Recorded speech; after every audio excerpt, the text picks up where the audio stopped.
Wapenzi watazamaji wa Mlimani Television ya Chuo Kikuu cha Dar es Salaam, karibuni sana katika kipindi kipya cha Francophone Zone, la Zone de la Francophonie, kipindi kinachowapa fursa wa Tanzania na wakazi wa Afrika Mashariki kujifunza lugha adhimu ya Kifaransa na kwa kupitia lugha hii kupata upeo wa kimataifa utakaowezesha kushiriki kikamilifu katika ulimwengu mpya wa sayansi na teknolojia, kushiriki kwa ufanisi mkubwa katika makongamano, matamasha na biashara za kimataifa, na kwa njia hii kudumisha uhusiano mzuri wa kisiasa, kiuchumi na kiutamaduni.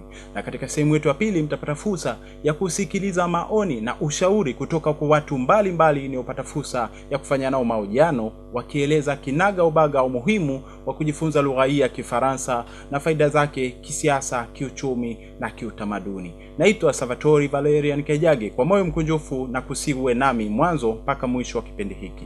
Wapenzi watazamaji wa Mlimani TV, lugha ya Kifaransa ni mojawapo ya lugha kubwa zinazozungumzwa na watu wengi zaidi duniani kote, na pia ni lugha Wapenzi watazamaji wa Mlimani TV, Kifaransa ni mojawapo ya lugha zinazozungumzwa na watu wengi zaidi duniani kote, na pia ni lugha inayotumiwa na Baraza Kuu la Umoja wa Mataifa katika shughuli zake za kila siku. Kifaransa ni lugha rasmi ya Umoja wa Mataifa pamoja na lugha nyingine kama Kiingereza, Kiarabu, Kiespanyol na kadhalika. Katika bara la Amerika Kaskazini, lugha hii ni lugha rasmi katika jimbo la Quebec nchini Canada, na katika visiwa vya Caribbean, katika visiwa vya Haiti, Guadeloupe, Martinique na Guyane, Kifaransa ndio lugha kuu na rasmi inayotumiwa na asilimia kubwa ya wakazi wa visiwa hivyo. Katika bara la Asia, lugha hii inazungumzwa katika nchi za Vietnam, Cambodia na Lebanon. Barani Ulaya, Kifaransa kinazungumzwa nchini Ufaransa, Uswisi, Luxembourg, Ubelgiji, katika majimbo ya Alsace na Lorraine, na katika bunge la Ugiriki Kifaransa ndio lugha rasmi. Lugha hii ni rasmi katika Jumuiya ya Nchi za Ulaya, EU, na hutumika katika mikutano ya jumuiya hii. Kwa upande wa bara letu pendwa la Afrika, Kifaransa ni lugha kuu ya pili kwa idadi ya wazungumzaji barani humo. Kifaransa kinazungumzwa katika nchi za Morocco, Algeria, Tunisia, Mauritania, Mali, Senegal, Chad, Guinea, Gabon, Ivory Coast, Benin, Cameroon, Jamhuri ya Afrika ya Kati, Rwanda, Burundi, Kongo Brazzaville, Jamhuri ya Kidemokrasia ya Watu wa Kongo. Lugha hii ni lugha rasmi ya Umoja wa Afrika AU, na inatumika katika shughuli za kila siku za umoja huo. Kwa mantiki hiyo, kuna umuhimu mkubwa sana kwetu sisi wa Tanzania na watu wa Afrika Mashariki kujifunza lugha hii. Na ukaribisha sana muweze kujifunza lugha hii ya Kifaransa. Na sasa tunaanza mahojiano na mgeni rasmi. Bon, Monsieur Frédéric Tiberti, le directeur de l'Alliance française. Quelle est l'importance d'apprendre la langue française pour nous, les Tanzaniens et les habitants de l'Afrique de l'Est en général? Oui, je crois que c'est effectivement capital pour les Tanzaniens et les habitants d'Afrique de l'Est de parler français. Le français est une langue internationale qui est parlée dans le monde entier. I will translate and switch to English for some of you not ready to understand everything in French, but I hope that you will increase your level in French. We are working at Alliance Française every day to promote our language. Our language is spoken everywhere in the world, and mostly in Africa. So many countries here are French-speaking countries. For Tanzanian people, it's also a good opportunity to go for job. There are so many jobs in international organization, in business, where French is needed. Being connected with the French countries, French-speaking countries, is very important to develop opportunities in business. I know that Tanzanians they already speak several languages, because it's a big difference between African people and French or European people. We are not used about foreign languages, and most of the time we only speak one, maybe two languages. Here you have mother tongue, but you have also local Yeah, languages. Swahili, tribe. we've got mother tongue and so forth. Yes. Exactly. So French is the third language. Exactly. Yes. Exactly. Yes. But yeah, I think you are used about learning different languages, so I think you have to catch this opportunity to add another language in your knowledge, and yes, it's a good way to be able to develop your career. Ok, thank you, Sarah. Quelles mesures doit-on prendre et quelles stratégies les instituts concernés doivent prendre pour motiver les Tanzaniens et les habitants de l'Afrique de l'Est en général à aimer apprendre le français? Alors je pense qu'il faut que les structures comme la nôtre, l'Alliance française, se développent, communiquent davantage. Donc je remercie Mlimani TV de me donner l'opportunité aujourd'hui de parler de l'Alliance française. So I would like to thank Mlimani TV to give us the opportunity to promote Alliance française. We have to be better known, we have to communicate more, and to promote the fact that French language is important. So communication is one of the things we have to increase, Yes. but we also have to increase the capacities for the teachers. Here in Tanzania, I can meet many French teachers working in different schools, universities, high schools. Yes. But for some of them, they are not well prepared. They can consider themselves that they don't have enough capacities, enough skills to develop the technique of teaching. Okay. So I think we, as Alliance Française, and we are not alone here in Dar es Salaam, Yes. because we also have Alliance Française in Arusha. And Zanzibar also? another, yes, you are right. We have also another organization which is not Alliance Française, but almost, let's say, Yes. in Zanzibar, Okay. in Stone Town. So with the embassy, with the French embassy, Yes. we are trying to develop a connection with high schools here in Tanzania, with universities, Yes. maybe to teach to the next teachers for these students who are planning to be French teachers here in Tanzania, because I'm sometimes surprised that you can find so many people able to speak few words here in Tanzania, Yes. able to speak few words in French. Yes. They say, "Oh, bonjour, ça va?"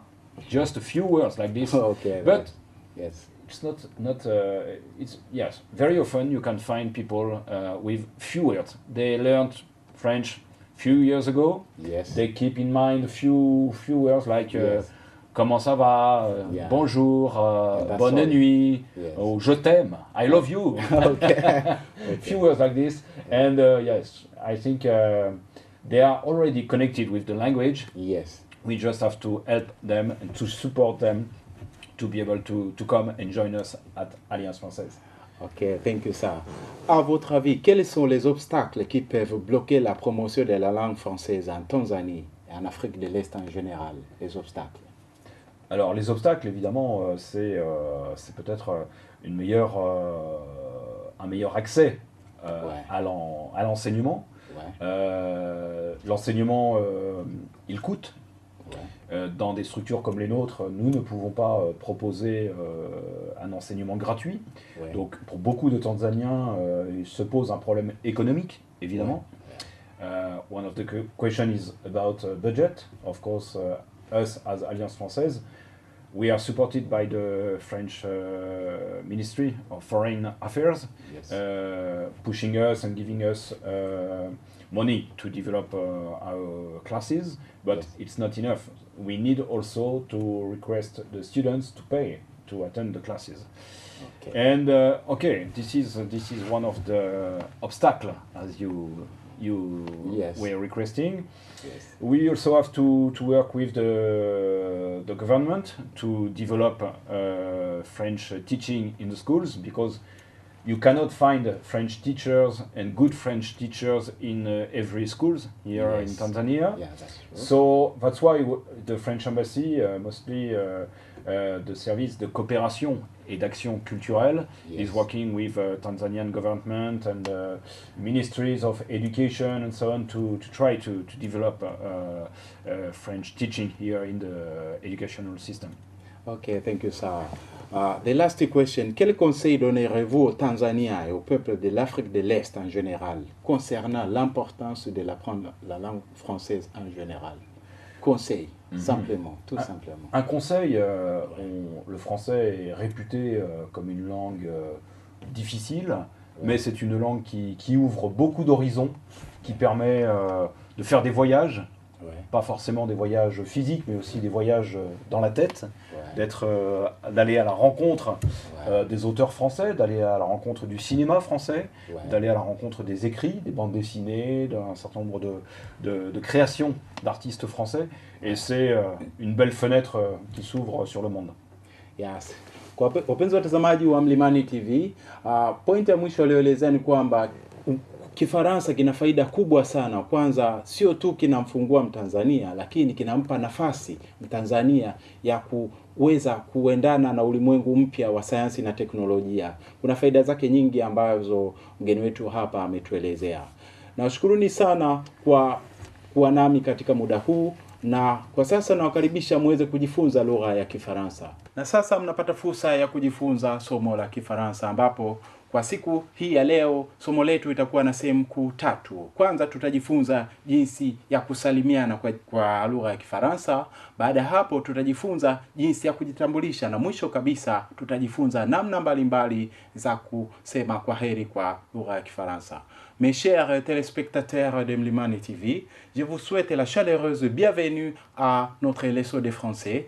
La leçon d'aujourd'hui, on va apprendre la salutation, ensuite on va apprendre la présentation, et enfin on va apprendre comment prendre congé en français. Somo letu linaitwa Kifaransa. Kifaransa tunasema français.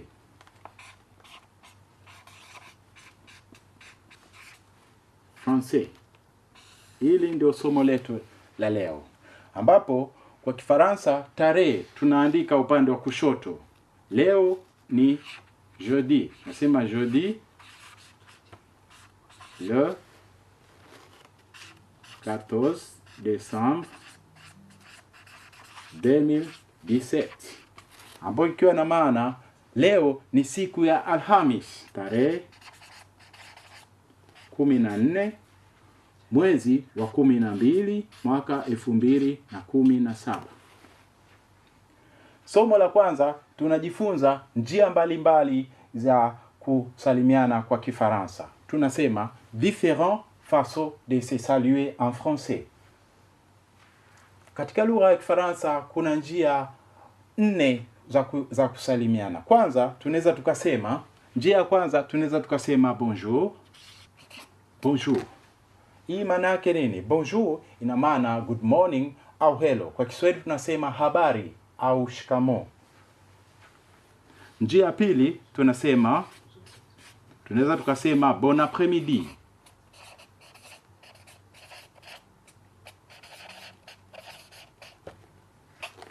Bon après-midi ikiwa na maana gani? Bon après-midi ina maana good afternoon, ikiwa na maana habari za mchana, au shikamo wakati wa mchana. Njia ya tatu tunaweza tukasema bonsoir. Bonsoir. Bonsoir hii ni salamu inayotumika wakati wa jioni, ikiwa na maana good evening au habari za jioni. Na njia ya 4 ambayo ni salamu ya kirafiki zaidi tunasema salut. Salut. Salut hii maana yake nini? Ina maana kwamba ni hello au hi. Hii ni salamu ya kirafiki zaidi. Tunaweza vile vile tukasema, kwa mfano, tukasema bonjour monsieur. Bonjour monsieur, au tukasema bonjour madame.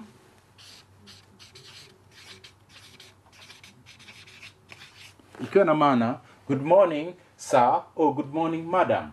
Au tunaweza tukasema labda bon après-midi monsieur au bon après-midi madame, au tukasema bonsoir monsieur au bonsoir madame. hizi salamu zote tatu tunaweza tukazitumia kwa wakati mmoja kulingana na muda ambao tuna na mtu ambaye tunaongea naye. Lakini vile vile kuna hii salamu ya 4 ambao nimesisitiza kwamba ni salamu ya kirafiki zaidi. Tunasema salut. Salut. Hii salut nimesema maana yake nini? Kwa Kiswahili tunasema mambo au vipi. Hii ni salamu ya kirafiki zaidi. Huwezi ukamwambia mtu ambaye unamheshimu kwamba salut monsieur au salut madame. Hiyo haipo. Hii tunaweza ukasema kwa mfano salut, salut Ali, au ukasema salut John, au ukasema salut Anna, and so forth. Hii salamu ni salamu inayotumika kirafiki zaidi, lakini haitumiki kwa mtu ambaye tunamheshimu au ambaye ametuzidi umri au mtu ambaye hatufahamiani naye. Wapenzi watazamaji wa Mlimani TV, sehemu ya pili ya somo letu ni jinsi mbalimbali ya kujitambulisha, ambapo kwa Kifaransa tunasema comment se présenter ou la présentation. Tunasema présentation.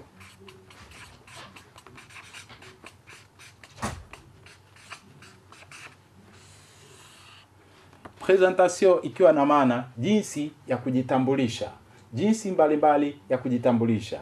Tunaweza kwa kujitambulisha tunaweza tukamuuliza mtu kwa kuanza kwa kusema comment tu t'appelles? Comment tu t'appelles? Au kama ni mtu ambaye tunamheshimu au ametuzidi umri tunasema comment vous appelez?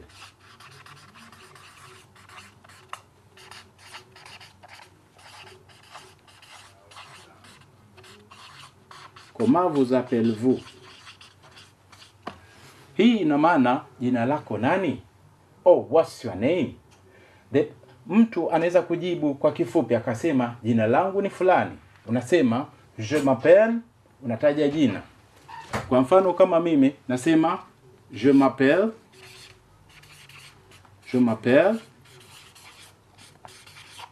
Salvatore. Ou je m'appelle Anna, ou je m'appelle Frédéric, and so forth. But two ways, njia mbili za kuuliza. Unasema comment tu t'appelles au comment vous appelez-vous. Kwa comment tu t'appelles kama mtu unajuana naye vizuri na mmezoeana, lakini comment vous appelez-vous kama mtu hamfahamiani naye. If the person you don't know him or her very well, you can't say comment tu t'appelles. No, we have to say comment vous appelez. Because in French, we use it tu for the person we know well, and the vous for the person we don't know, or the person we are not familiar with. Then, another question of presentation is age. Tunasema quel âge? Quel âge? Quel âge as-tu? Quel âge as-tu? Au tunaweza tukasema quel âge avez-vous? Avez-vous? Hii inafata mfumo ule ule, quel âge as-tu kwa mtu ambaye unafahamiana naye vizuri, lakini quel âge avez-vous kwa mtu ambaye amekuzidi umri au ambaye unamheshimu. Jibu ni moja tu, tunajibu je. Unataja namba ya umri wako. Kwa mfano, mimi na miaka 37. Unasema j'ai 37 ans. Nina miaka 37 kulingana na umri uliokuwa nao. Vile vile, sehemu ya tatu ya presentation au utambulisho, unaweza ukamuuliza mtu anaishi wapi. Où habites-tu? Où habites-tu ou où habitez-vous? Nasema où ikiwa hivi, habite-tu, où habites-tu, au où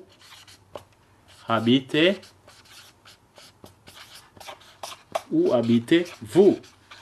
Hii vile vile sheria yake ndio hivyo hivyo. Où habites-tu kwa mtu ambaye unafahamiana naye vizuri au mmezoeana. Où habitez-vous kwa mtu ambaye unamheshimu au amekuzidi umri. This one is for the person you are familiar with, and this one for the person maybe you respect a lot. You say, we use vous, the same. You say tu instead of vous, or vous instead of vous.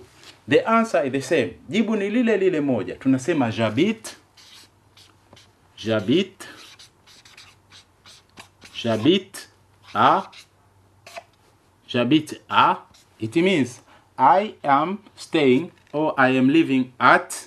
Then you mention the place you are living. For instance, I can say j'habite à Upanga. J'habite à Upanga. Ninaishi Upanga. Or you can say j'habite à Mikocheni. Ninaishi Mikocheni. Or j'habite à Temeke. Ninaishi Temeke. And so forth. Then sehemu ya nne ni jinsi ya kusema utaifa. Unaweza ukamuuliza mtu utaifa wake. Quelle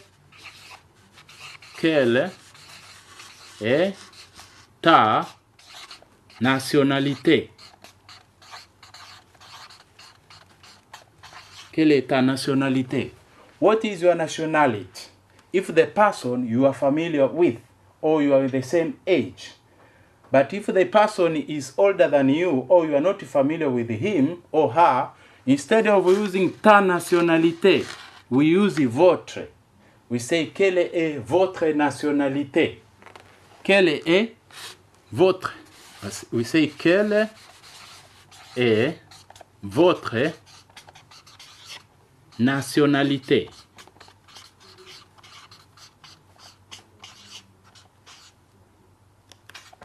What is your nationality?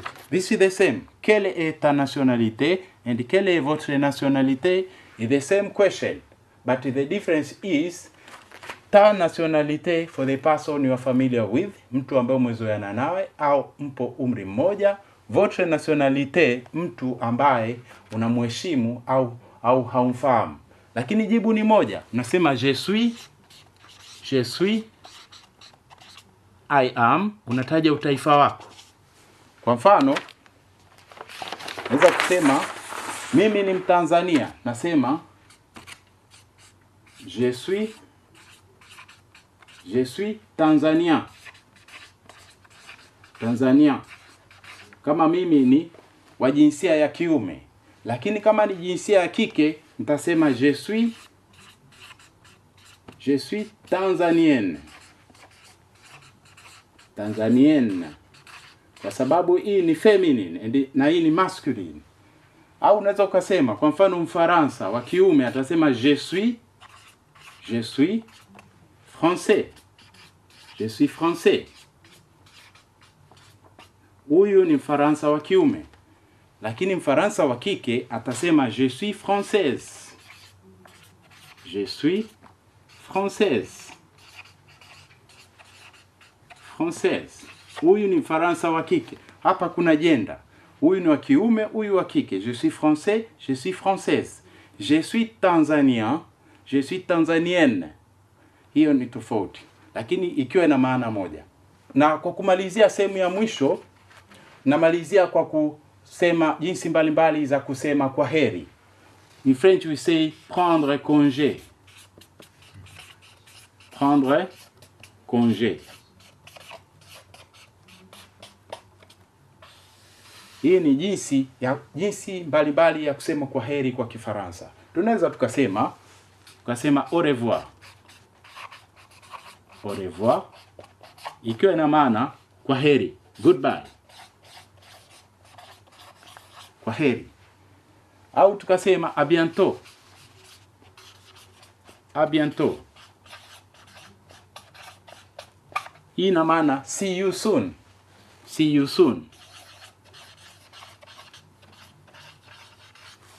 Au tukasema à plus tard. See you later. À plus tard. À plus tard. See you later. Kwamba tutaonana baadaye. Au ukasema à demain, see you tomorrow. À demain. À demain. See you tomorrow. Wapenzi watazamaji wa Mlimani TV, ninawashukuruni sana kwa kuwa nami toka mwanzo wa kipindi hiki mpaka muda huu ambapo ndio nimefika tamati. Ni matumaini yangu makubwa kwamba mmejifunza mengi. Ninawakaribisha tena katika kipindi chetu kijacho wiki ijayo, siku na saa kama ya leo. Naitwa Salvatore Valerian Kajage na kusiuendelee kutazama vipindi vinavyofuata vya Mlimani TV. Mlimani TV, elimu kwanza. Asanteni.